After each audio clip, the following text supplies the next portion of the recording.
మేము భారత విద్యార్థి ఫెడరేషన్ ఎస్ఎఫ్ఐ జిల్లా గర్ల్స్ కన్వీనర్ను. ఈరోజు ప్రభుత్వ హాస్టల్స్లో అనగా కస్తూరిబా అనగా వేరే హాస్టల్స్లో అనగా మౌలిక సదుపాయాలను కల్పించట్లేదు.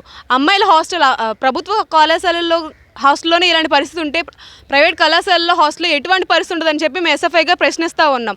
దీంతోపాటు అమ్మాయిల విషయంలో లైంగిక దాడులు, వారిపై అబ్యూజింగ్ అనేది పెరుగుతూ ఉంది రోజు రోజుకు.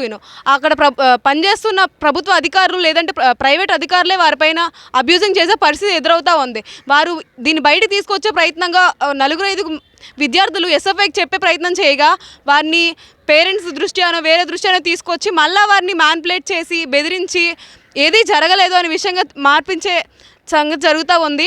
ఈ విధంగా ఎస్ఎఫ్ఐ అనేది సర్వేలు చేస్తూ ఉండగా శ్రీకాకుళంలోనే కాదు, టెక్కలి, పాతపట్నం వంటి ప్రదేశాల్లో కూడాను ఇదే పరిస్థితి కొనసాగుతూ ఉంది.